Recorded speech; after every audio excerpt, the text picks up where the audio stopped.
topics and opinions expressed in the following show are solely those of the host and their guests and not those of W4CY Radio, its employees, or affiliates. We make no recommendations or endorsements for radio show programs, services, or products mentioned on air or on our web. No liability, explicit or implied, shall be extended to W4CY Radio or its employees or affiliates. Any questions or comments should be directed to those show hosts. Thank you for choosing W4CY Radio.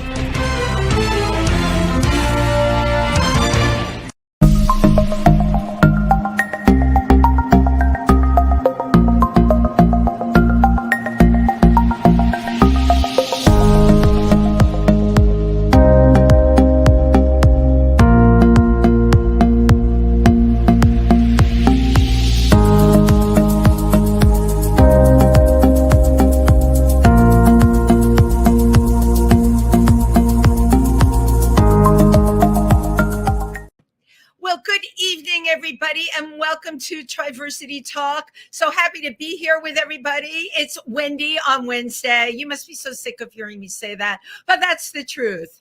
So Triversity is going to be in Port Jervis this Sunday. We will have a table, and please stop by and see us at their fall festival. And I will actually be there helping to table, handing out literature, giving autographs. Just kidding about that. But if you are in the tri-state area, that's New York, New Jersey, and Pennsylvania, please stop in and visit us and just give a little hello. We are also having a rally in Milford, Pennsylvania on Sunday regarding the way things are at this point in the election. That's about as much as I can say. But if you're a Milford person or anywhere in Pike County, please stop on over to the courthouse on the main street. You'll see all of us. I'll also be at a table there too. This seems to be my weekend for tables, right? So tonight's guest, I found by somebody reaching out to me that represents incredible speakers in the LGBTQ plus community. And when I read this person's bio and what they were doing, I knew I had to have them on the show. I call this show Transition, Finding Self-Acceptance and Personal Growth with Wendy Cole. And Wendy Cole is a transition mentor, and she will explain to us what's involved with that. She guides individuals through significant life changes, focusing on self-acceptance and personal growth, using her own unique perspective and proven strategies to help others to live a life that resonates in them finding their true selves. What could be better? Let's all welcome Wendy Cole. Hi, Wendy. Thank you so much. And I love your name. Me too. It's the best name. And, you know, I was named from Wendy from Peter Pan. I always feel like I get asked that question quite a bit, but I picked my name in the 5th or 6th grade. You knew you were. Why Wendy? She was the prettiest girl in my class. She was the most popular. She looked great. She had great clothes. And if I could ever be a girl, I was going to be Wendy. Because that was going to be the best girl you could possibly be. Absolutely. And you know what? It's a great name. So guess what? You chose well. So we're both Wendy's here tonight. And what could be better? Wendy, when I got your information in, first of all, I have to tell you, I find a lot of my own people or they find me, but you came from someone that represents speakers and people in the business world. Yes. And the company has an LGBTQ roster. And I just want to give a shout out to them. Could you do that, please? Absolutely. Interview Connections, Jessica Rhodes, the founder. It's a wonderful organization. Wonderful. They have been great.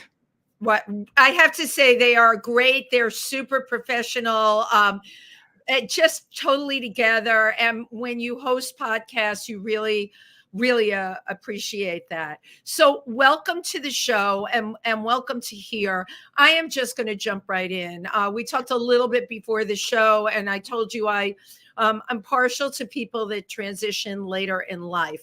I think it's the toughest time for someone to transition because, you know, we go through our life process, and especially if you transition later in life, you haven't been you for your entire life. That's incredible.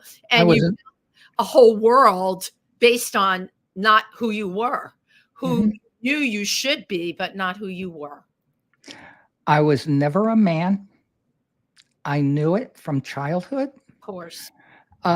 Told my parents at age 10 and was threatened with being committed to a psychiatric facility to be Story. fixed. Scared the hell out of me. Went into severe repression, depression.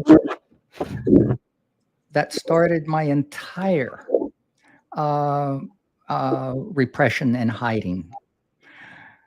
The next time I tried to do anything about this was my senior year of college.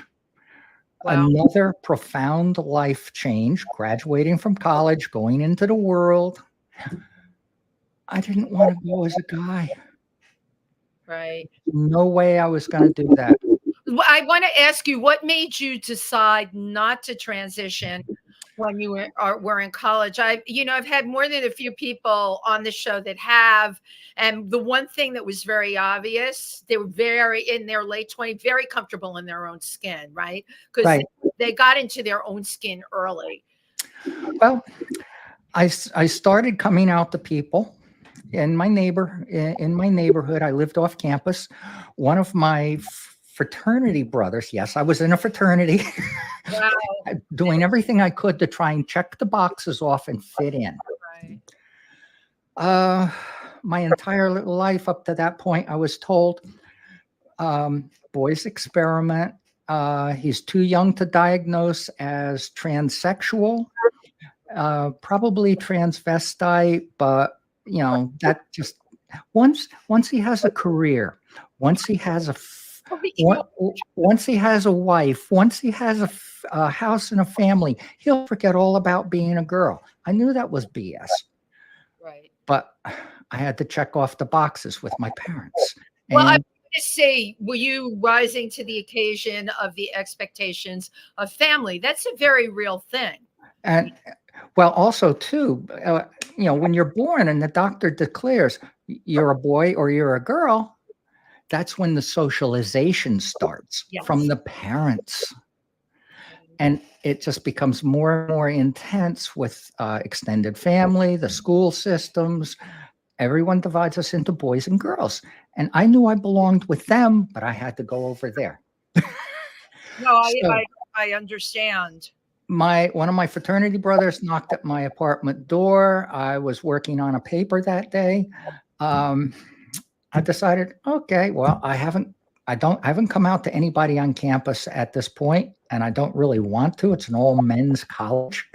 Wow. That was my immersion theory. So I opened the door. I let him in. I said, now you know my secret. I was all dressed. Wow. I spent the day in my apartment, dressed, working on papers. Anyway, he looked at me and said, my God, you look better as a girl. That was the only reaction, right? This is a very straight dude, a fraternity bro, as we call them. Well, not so straight. And, He goes, well, I'll tell you my secret. I'm gay. We'd known each other for 4 years in hiding. right. And in all boys college. Mm-hmm. Well, my psychiatrist then, and this is the reason that I stopped. My psychiatrist took me as a case study patient to a quarterly meeting in New York State of all the psychiatrists from the Tri-City area. Schenectady, Albany, Troy. Yeah, I know the area quite well. So here I am in this conference room in a hospital with all these people. There's about 20 people in there. I'm talking. I get 5 minutes into it or so.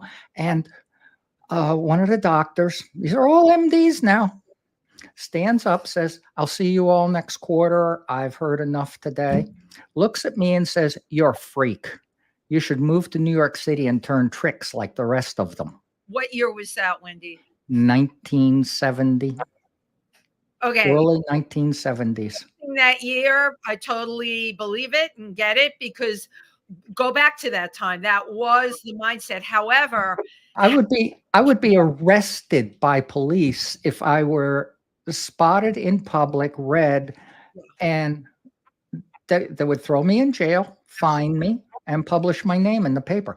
That happened everywhere in New York State and even in New York City. it did happen in New York City. I have a lot of friends from that time. I don't know if you saw the film The Stroll.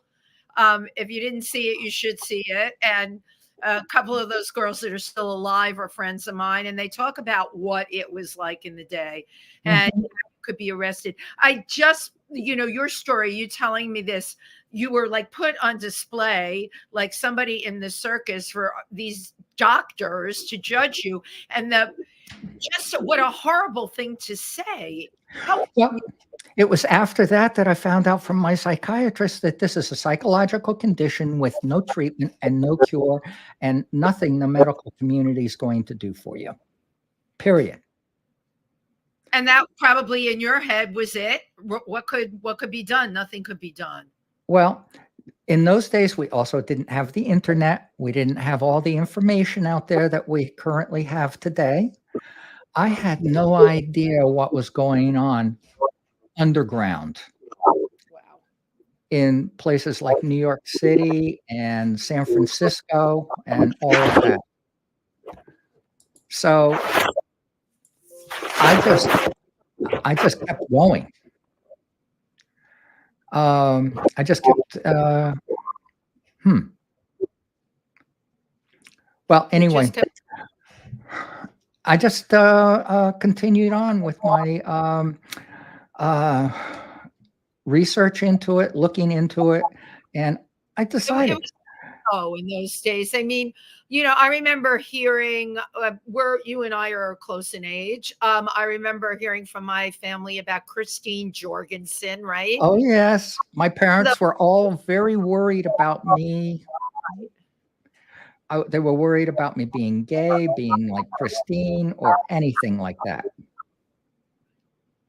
I have to ask, did you go to a Catholic college? Was it an all-boys Catholic college or just all boys? No, just boys. Just an all-boys college. Wow. And so that ended my attempt because, one, I realized I would never be part of society if I continued. Right.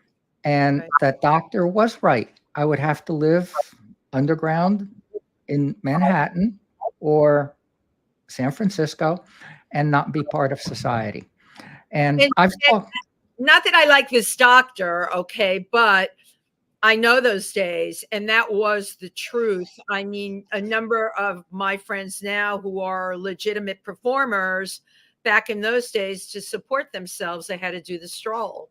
They had to walk the streets because you couldn't, and it's not amazing now getting hired, by the way. I have to put that in. Well, but not. In 2015, I started. I had my first therapy appointment with Stephanie, my therapist.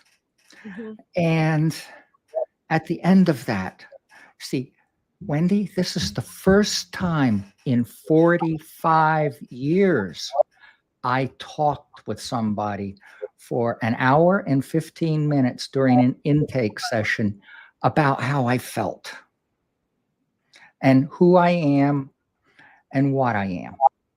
Right. Well, when I got up to say goodbye and I turned to leave, Stephanie looked up at me. She was sitting with my file folder on her lap, looked up at me and said, "What's your name?" I snapped back, "Wendy." I didn't even think. Perfect. And this was huge. She looked down, crossed out my male facsimile's name. That's what I call him. Good name. And crossed out my male facsimile's name and wrote Wendy on my file. From that day forward, I was Wendy. By my third therapy session, I was going to therapy as Wendy. And I had started working on all the mental aspects that I needed to change in order to transition. But there's a lot. So I'm just going to jump back a little. Sure. In 40 some odd years. Okay, how were you getting through your life in the 40 some odd years? I hope I have Simone Krauss watching tonight. She'll be on next week. She just wrote a 459-page book about her 40 some odd years and the exact conversation that we're having from her perspective. So I want to know what you, how you dealt with your life then. Were you like, what kind of work did you do? Is it blue collar, white collar? You don't have Okay, you want to talk about?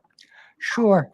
Um, my parents, after college, I moved back in with my parents. This was a devastating time for me. I was really a mess. Actually a decent job as a waiter. I wanted to be a waitress, but of course I was a waiter. Great job. That's all that matters. And I did that for about 7 months or so, saving up money. And our next door neighbor was an IBM vice president. He knew that I was interested in computers. PCs hadn't been invented yet. Wow. So he recommended Control Data Institute in Dallas, Texas, as a tech school to go to. They didn't teach computers in college unless you went to MIT or Stanford, someplace like that. So I decided I'm going to tech school. I'm getting into tech. I'm going to try that. Worst case, I can work like crazy because I realized the person who did all of the soundtrack for Clockwork Orange, Wendy Carlos, Yep. she transitioned. Absolutely know that. I absolutely know that story. And the difference between her and me, she had means, she had money. Right. So that's what I was going to do. Get a job in tech, So that you save up money. in money, tech, we all know, is really high paying. I have to tell you, the amount of trans people I know that are in tech, it just seems it's a club of people, probably for the same reason. It also seems to be non-judgmental. You know what I'm saying? Well, see, tech was a great place for me to hide out. I could be absorbed in the digital world. I could hide in there in my computer monitor for 10, 12 hours a day easily. And it was a distraction. People like me need distractions, anything to keep the mind off of what's going on. Because this little voice in your head is always turning every day, telling you what you can't do, what you should be doing, and what's wrong with you. Right. That little voice is never that helpful. So I spent 40 years of total in tech. First 20, I worked for a corporation in Massachusetts, Digital Equipment Corporation. I started out as a technician. I went into project management. I managed large corporate projects. And then I did sales support work in Philadelphia. And I was transferred when digital was going out of business in the late 80s, early 90s. I was transferred to Philadelphia to their sales office. And I lived in Bucks County from 1989 until 2023. Wow. Not shabby, Bucks County, by the way. That's, you really, I have to say, you were making, I know your life wasn't working for you. And I get the thing about the distractions because I have heard this before, but you were doing really the best you can. You were smart enough to know you needed to make money. And maybe you knew in your heart of hearts that that would eventually be your way out. And I also came to the realization that this wasn't the time for me, both for society, and the big thing for me was the medical community. Absolutely zero medical support. And I'd found out that girls were getting estrogen out of the country. Oh, yeah. And I later, in the 20 teens, found out from an endocrinologist that I was working with in Bucks County that when he was in NYU in medical school, he was watching girls die of AIDS from sharing needles injecting estrogen. Yeah. Known fact. I know. Horrible, right? Yeah. So I give anyone credit who tried to do it then. I mean, and in fact, in 2021, I talked with a lady who transitioned in 1978 in the South. I can't imagine what that was. Well, she agreed to have a Zoom conversation with me. And one of the things that really struck me, she said to me, "I envy you." And I said, "Why?" "You transitioned in 78. You've lived your entire life like that." She said, "I couldn't tell anybody where I was going. I vanished. I came up in another place as myself. What I realized," she said, "is I swapped one closet for another closet. Right. I couldn't tell anybody about my past either." No. Right. And with the whole thing with passing, if she passed, right, then Mhm. she had to keep everything a secret. And that's one word I dislike Oh, intensely. I do too, but you know where that word came from, right? Passing. Well, I my goal when I transitioned was I was going to blend in as any other woman, and that's what I call it, blending. Right. And I think the year we're in now is a far better word, and that's a buzzword that really needs to get out there.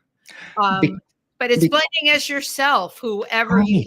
are. It's not about I hate that word passing too, but back in the 70s and 80s and even the 90s, that was the thing. I had somebody that had become a very close friend and she was gorgeous. And all she ever was, she disappeared, okay, with her husband because they just wanted to pass. That was Mhm. the word used. But you're right. It is blending. It's like, but blending into society and just being you. Just being. That's Right. it. We should, Now, and every person should be entitled to that. yes, I agree totally. And from 2015 January to July, I moved into my apartment and emerged as Wendy. I did this in 6 months. It's very quick Uh, in your one of case. the things that I always hear in the community is transition is difficult and takes a long time. Not true for everybody. It does if that's what you believe. Right. One of the first things I do with my clients, change their beliefs. That's what I had to do with me. I had Right. to work on all my thoughts, my emotions, and change them to be more supportive of who I am. I also had to learn to do that deconstruction of all that male socialization that I went through. So let's talk about the deconstruction because you're hitting on a lot of points here on your journey. You sometimes a person can go through this but not really be able to articulate it. You're a transition mentor. You can obviously not only articulate it, you can help others on their journey. Mhm. So to deconstruct, what kinds of things do you tell people, especially as I started out saying, older transition is much harder. When you're over 60 or over 50 or whatever, and you've been living your life, I always say, two teenage kids and a white picket fence as an example, because I know some of those situations too. Right. What the hell do you do? Your life was one way. Well, I succeeded in that 6-month period of eliminating all of the thoughts that I had that were forcing me to repress this. Okay. And I started really working on being hyper aware, so hyper self aware, Hyper self aware. and also um, working on self acceptance. You can't do this without accepting yourself for who Right. you are. And it has to be real. So those the way our I believe, I'll start with this. I believe that life is all about possibilities Mhm. and life is change, constant change. Absolutely. So um, it's our thoughts and our emotions that combine to form our beliefs. And our beliefs are what either prevent us from achieving what's possible for us or even masking it from our vision, and we'll never see what's possible for us. I started working on that in January of 2015. By February, I was starting to see a totally different picture and believe that I could actually do this. I would leave the house as Wendy, go to therapy. I had a rule with my wife at the time. I would only leave the house as Wendy on the day I went to therapy, and that was it. So, okay, why was it on that? So you weren't full time. I wasn't full time in January through June, only on Thursdays. And those were the days I went out and gave myself life tests on the way to therapy, Wow. on the way back from therapy. I would work on, here's what I'm going to do. One of the days was I was going to stop for coffee at a Dunkin' Donuts without a drive-through, because drive-through is cheating. Oh my God, you're hilarious. That's true. Absolutely. So let's just start with a Dunkin' Donuts, right? That's where America loves coffee. We might as well, right? Let's take a test run on this. So I spent the week visioning what that would feel like. Not what I think, what it feels like. How would I feel being out, standing in line with all these people, wearing a dress, heels, a winter coat, carrying a purse, like any other woman going to work. Right. And I had told my therapist, I'm stopping for coffee. You want anything? She said, no, but I stopped to get coffee for me. So I pull into the parking lot. Now, I've been working on visioning this and working on my thoughts and emotions with this, and I couldn't unlock the car. I couldn't get out of the car. I sat there for 5 minutes. I started the car up. I drove to therapy. I walked into her office. I sat down and I said, Steph, I failed. I knew you were going to say that, right? And she immediately snapped back. No, you didn't. You'll do it when you're ready. Exactly. I thought about that the entire time during therapy, and I looked at her and I said, I'm going to be ready next week. Yeah. I'm doing this. Right. And she said, I know you are. So I left. The next week I did it. There was another week where she was going away for a conference or something. So I left like I normally would for therapy. I didn't say I wasn't going to therapy. That morning, I did a practice grocery shop. No, you know what? These are things no one ever talks about or thinks about. And if you're working with people as a transition mentor, you're bringing up like the everyday stuff that anybody goes through, right? But it's different when you're transitioning, because I've heard this. You're worried about being clocked. That's the word. Clocked, yes. No. And when it comes to the blending in and all of that, I have a 7-page list of male and female attributes in behaviors and mannerisms. And I've been putting that list together for quite a while. I started with me. Well, everything I'm talking about started with me. And got it. That really works. The way you sit, the way you carry yourself, your speaking patterns, your voice inflections, all of that. Well, there's coaches, and I've had them on. There's people that now work with people on voice modulation. I mean, there are, as you know, coaches for everything. I think what is impressing me so much is there's something in you that made you be your own coach. You were able to come to these realizations and get your brain clear enough, because we all have this static in our brains, and you used it early on in the show, the distractions.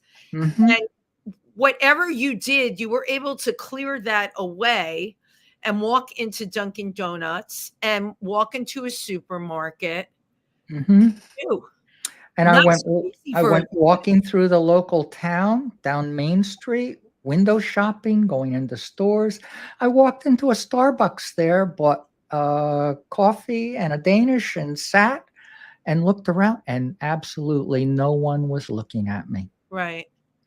And nobody ever did. And I'm thinking to myself after that day, oh God, I can do this. This is wonderful. I'm finally going to get to be me.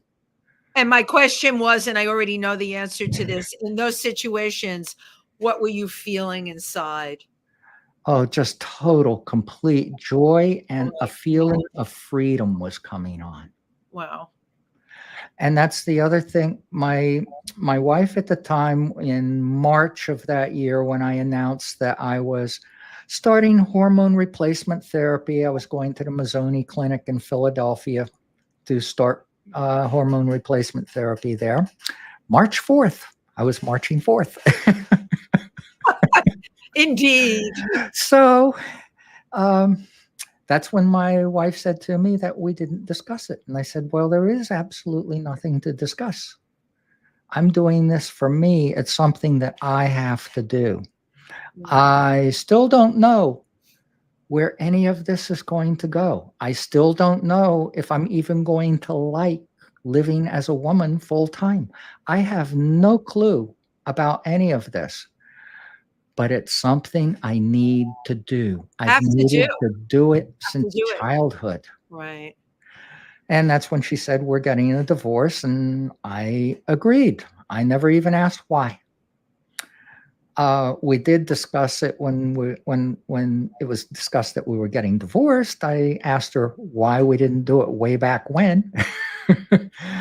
And she said she didn't have any options herself.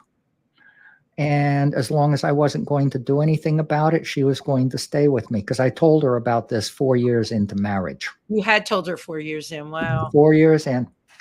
So at any rate, it was just a very intense feeling of joy. Yeah, I can imagine, and freedom, and I also knew it wouldn't work out staying married. I don't discourage people from staying married. It is possible, but it takes a very special woman. I happen to know one of those women, and yes, I agree with you. It does take a very special woman. Now, this was only a few years ago. It was like in 2021 or two. My ex-wife said to me, because during the pandemic, I moved back into the house. We couldn't sell the house in 2015 because the market was so bad. Yeah. So we agreed to leave it out of the divorce. And so I moved back in. I set up an apartment for myself in the basement, and I spent the entire pandemic year putting my coaching work online and developing my programs and everything else. What a brilliant use of that time, because, having a tech background, you didn't have to put together a coaching program. You could work anywhere. Mm-hmm. You didn't do that. After you found your path, and this is what so impresses me, you decided to share it with other people. What I found out when I started to do it too. When I started living full-time, Wendy, I moved to a little town in Pennsylvania called New Hope in Bucks County on the river across from Lambertville, New Jersey. Yep. been to both. I'm sure you have. And large gay community. Yep. I figured, oh, they're going to totally get me. They're going to understand all of this. Wrong. Oh, Wendy, I could have told you that, because I didn't want to stop you, but when you said large gay community, gay male and lesbian, and in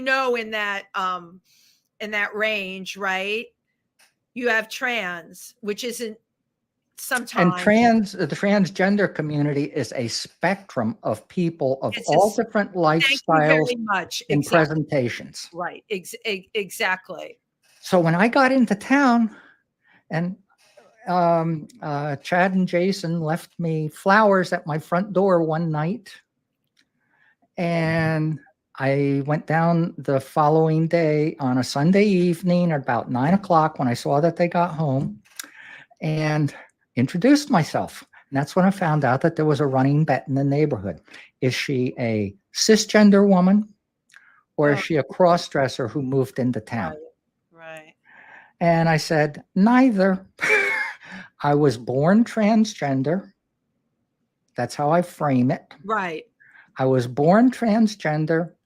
I am now living full-time as a woman. I identify as female.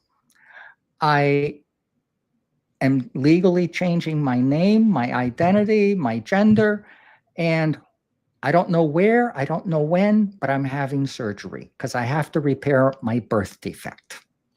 Oh, that's the first time I ever heard anybody say that. I like that, Wendy. Well, that's what I considered it, even as a child.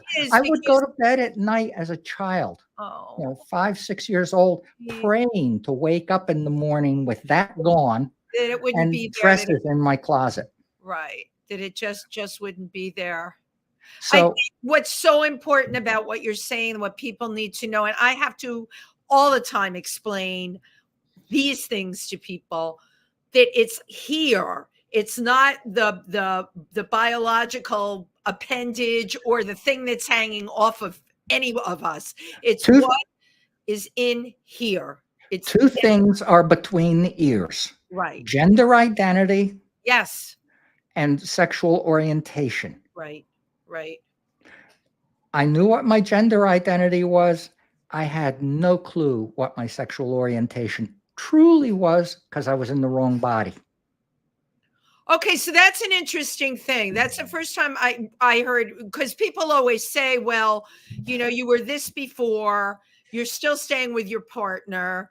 Does that make you were male looking before, now you transition, you're female, you're still with the woman that you had married as identifying, well, not identifying, but reading male. Does that make you a lesbian? People ask these questions all the time. This is what confuses people. Right, because one of the things is when the doctor says it's a boy or a girl, it's based on sex. Yes. The organ between the legs. It's based on the organ. It.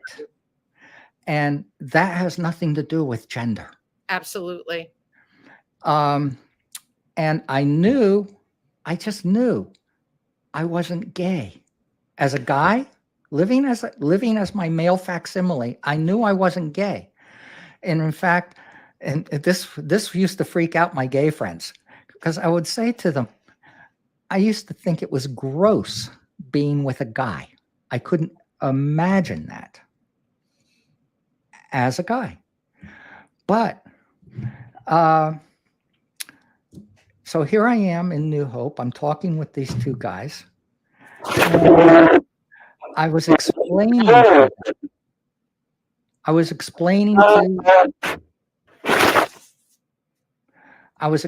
to them about my life. We were talking quite a bit about it, and they were asked. And I this was the first time I ever said this. I'm an open book. Ask me anything you want to, and absolutely nothing's off limits. And I'll never forget Jason looking at me saying, "You shouldn't have said that in front of Chad." And he asked. Yeah. We had a great conversation from 9 in the evening till 3:30 on a Monday morning. Wow. I left there mind blown. There was the Raven in New Hope. Yeah.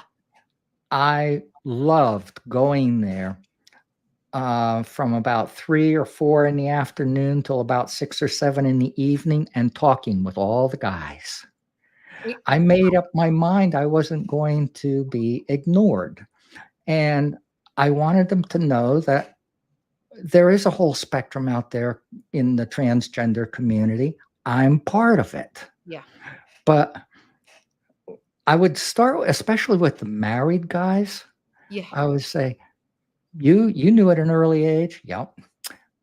You repressed it. Yep. You had a career. Yep.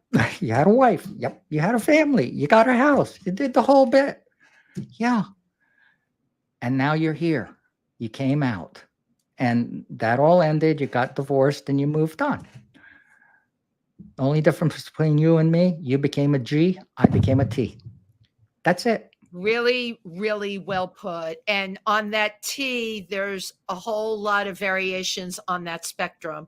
Mhm. And you talking about that is really everything. I mean, in 2024, we are just at the beginnings of those conversations. I mean, I live in New York City, and you know, everybody knows people here that are trans. But you know what? You still hear the dumb questions.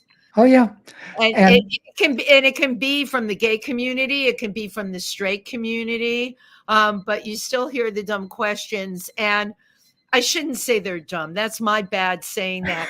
I guess because my head, I would never ask anyone some of the questions that I've seen them ask people that are trans. It's like, why would you ask somebody that? I always want to say, what has that got to do with a slice of bread? It's got nothing to do with it. well, I really don't mind people asking me questions. And Right. if they phrase it wrong or they phrase it and I know that somebody else in the community is going to go off on them for phrasing it that way, I correct them. I tell them how it is. What I came to realize, the gay community in that area of Pennsylvania was my biggest allies and supporters. Which is fabulous. I absolutely loved them. They were wonderful to me. And I can't say enough positive things But about Wendy, I them. think a lot's got to do with the fact that you are an open book and you are an incredible educator. You really are. Some people were meant to do that. You're an incredible educator.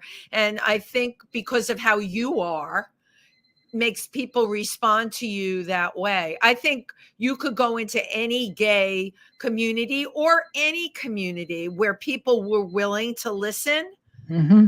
and you would win them over because you would answer their questions, you would communicate.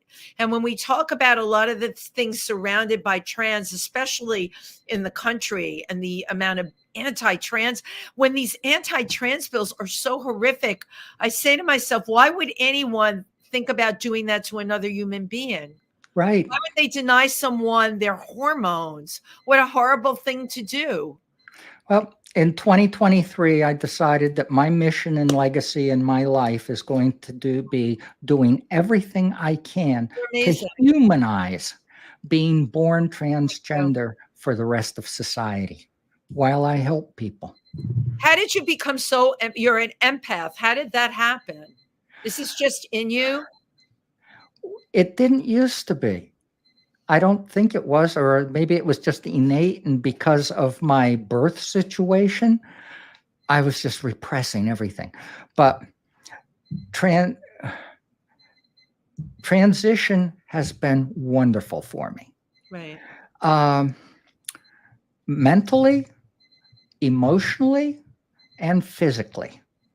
Physically, before I transitioned, I hated myself. I didn't take care of myself. I didn't care what I looked like. I didn't care how I dressed. None of that mattered to me. It really didn't. Um, I was 70 pounds heavier.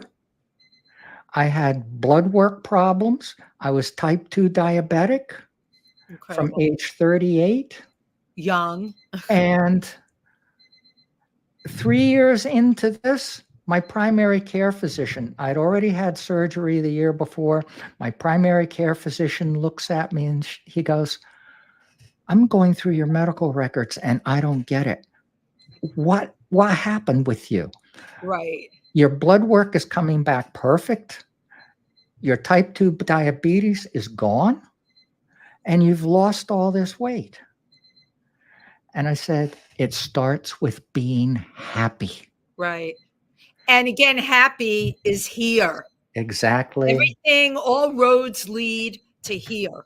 Exactly. Yeah. And so I got, from my very beginning in 2015, I got very much into law of attraction. Not only just the spiritual side of it, but also the scientific and medical side of it too. I started following Dr. Joe Dispenza and reading his works and getting all kinds of information that I needed in order to try and make sense of, okay, I changed my thoughts and that has an impact on my body.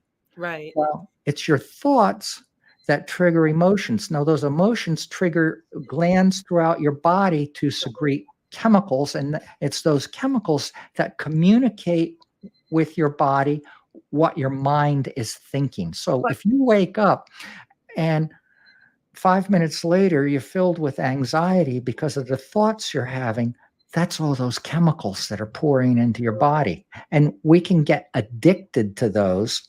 Yes. And become addicted to being depressed, addicted to having anxiety. For me, as I said before, I've been seeing shrinks from the 90s on. I could tell them anything. I never told them about this. I mean, after all, after being called a freak, I'm not going to tell another doctor. You shut down. But then what's the purpose of seeing a shrink when to you're get not meds for the you? depression and the anxiety. Right. And I never told them the underlying cause. Right. So they can't fix that. You know what? They can just give meds. Right. But I mean, that's what's so amazing. You figured out how to fix it. And when you talk about the whole mind body connection, which is something that's a whole other show for me because I'm completely into it. I was able to get rid of 5 years of back pain that way. I'm sure you know who John Sarno is. Yes. The mind body connect. I was one of his patients and I saw it work firsthand. And the stuff that you're talking about, it comes from exactly the same place. But I have to tell you, if you tell regular people that are going through the anxiety, depression, back pain, any of it, they'll look at you like you have two heads half the time. Oh, I know. Continue with what you just called. Oh, I love talking to you, Wendy. What you just called their addiction. It's their addiction.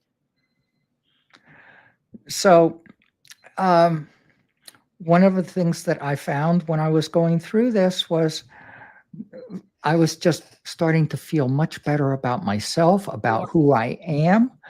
And I found out by 2016, 2017, I had people who had been cross-dressing for years that felt bad about themselves and what they were doing and wanting to go forward. So I just started trying to help them understand, because everybody was kind of, how did you do this so quickly? And what did you do with that? And so I would just start working with them to help them feel better about themselves. And you are the person that can do this, but what you are, most people aren't. That's why being a mentor and being the kind of teacher that you are is going to help a lot of people.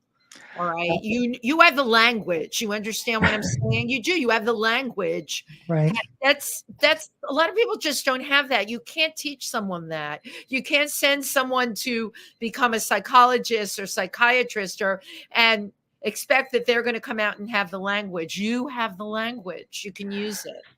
Well, I often say I have a PhD in being transgender.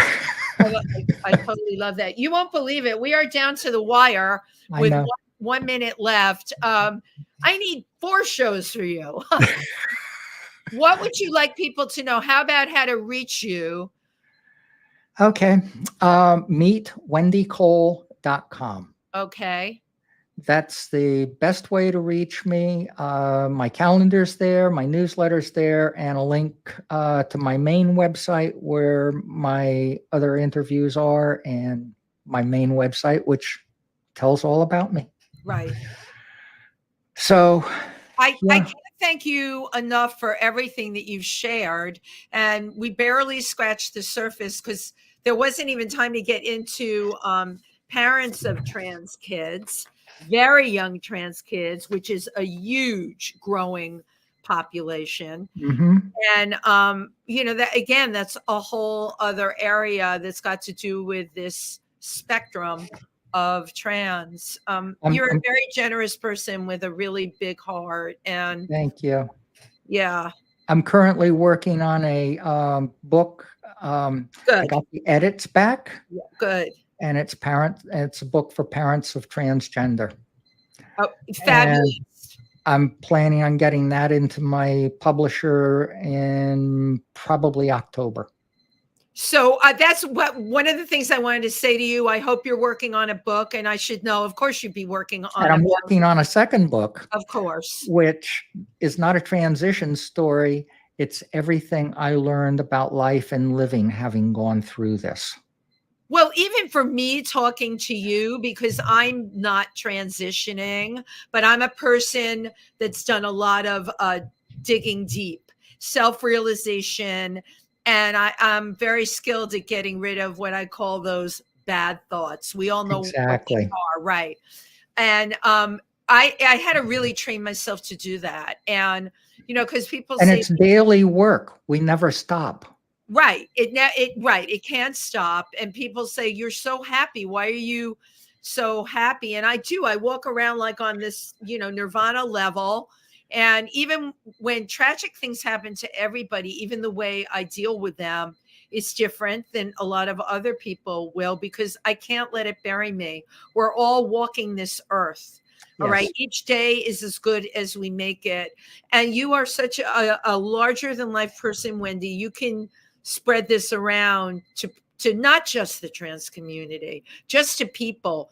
People really need what you're offering. And I have to tell you that it's really, really great. Well, one last thing. Yes, absolutely. As far, I said genders between the ears, not the legs. The other thing is it should be less about transitioning and more about correcting how you were born. Right. So that you can be who you've always been. It's a correction. It's a correction. I think that's one of the ways I encourage all my clients to look at this. Right. If you start shifting how you perceive yourself, it's amazing what you can do. Yeah. And I will say that if you start shifting how you perceive yourself, it's amazing what you can do. Wendy Cole, thank you. You have been such a stellar guest. Hang out after we go off. I want to definitely get a picture. Thank you. Okay. Thank you, everybody, for tuning in tonight. We'll be back next week. Bye-bye.